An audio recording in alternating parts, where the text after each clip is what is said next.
This Harry Potter-based nerdy fan conference has been the highlight of my summer since 2009. And a few weeks ago, I came home from this summer's conference in Orlando feeling so full of love for our community. There is just this beautiful sense of unapologetic enthusiasm at LeakyCon that warms my heart. And it reminds me that regardless of how the rest of the world responds to people who throw themselves head first into everything that they love, we are not alone. This year, I had the most wonderful time. We got in a day early to set up our booth in the LeakyCon Marketplace, where I was selling plushies and buttons and music, as well as directing people over to the DFTBA booth next door since they were selling my t-shirts this year. All of those things are available online now as well, so read the video description for more information on where you can get them, in case you didn't make it to LeakyCon or you missed the new Harry I'm Coming Home shirt before it sold out. On the first night, we went to the Universal Parks and I got to see the Diagon Alley expansion for the first time. We're about to go to the park, which is really exciting. I have not seen the Diagon Alley expansion yet, so I am excited. That's Sammy and Emily. I made another video all about Diagon Alley recently, so if you'd like to see more of that, click right here. But pretty much it was really amazing to kick off such a great conference at Diagon Alley. I was super impressed with the park, and it was especially amazing to enjoy it with a whole bunch of people who enjoy Harry Potter just as much as I do. On Thursday, I got to do something really cool. I joined one of my favorite wizard rock bands of all time, and I got to play bass for Tonks and the Aurors. Steph Anderson, who fronts that band, had made this huge Huffle Riot flag to wave on stage during the set, and it was just a total blast to perform live with such a kick-ass rock band. I hope that I'll get to do this a lot more often, since my sets are usually pretty chill, and it's always fun to switch things up. The daytime programming at LeakyCon this year was a whole lot of fun. I spoke on 2 panels this year, Songwriting for Geeks and Nerds and Tales from Wizard Rock Tours, and they were both really super fun. Molly Lewis was on that first panel with us, and she was just so funny. She had so many great stories, and oh man, it was so cool to finally meet her. And the Tales from Wizard Rock Tours panel was just so much fun. I felt like I could have gone for like another 3 hours. It was so great to hear all these great tour stories and tell some of my own, and I really hope that we get to do that one again next year.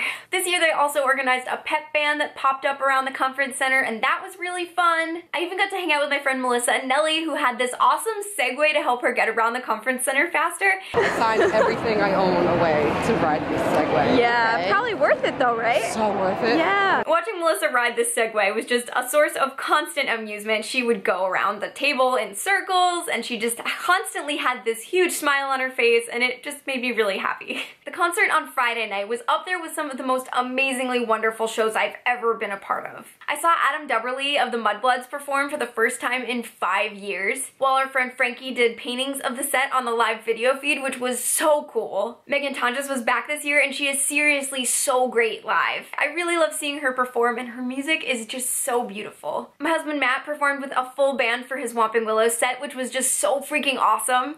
And then it was my turn. My friend Ashley Hamill joined me on guitar and sang harmonies, and it was just so much fun. The audience at LeakyCon just always makes me feel so amazing. They are just the most enthusiastic and excited people, and they sing along and they cheer so loud, and I feel so lucky to be able to perform my music for them. Also, I thought it would be fun to stick the Pokemon theme song into my set, and people totally flipped out. They were screaming the lyrics back at me, even the second verse. It was ridiculous.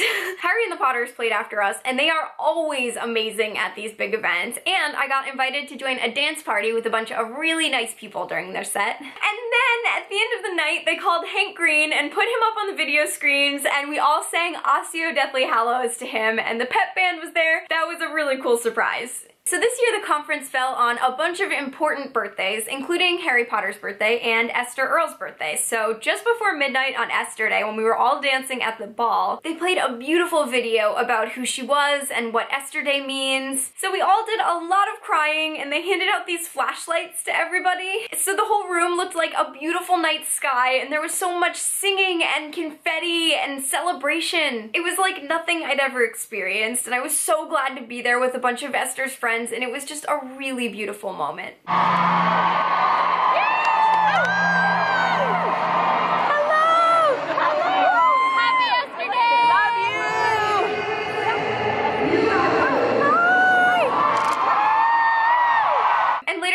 They invited me to go to their Catitude birthday party, which was really wonderful. At some point, I ended up falling asleep on Matt's shoulder with my party hat on, and photos of that were tweeted from several different angles, so we have proof that that happened.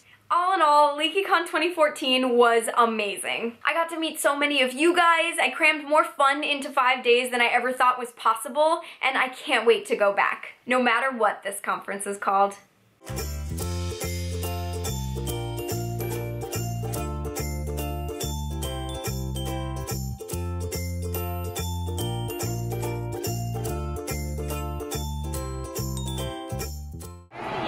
Hey!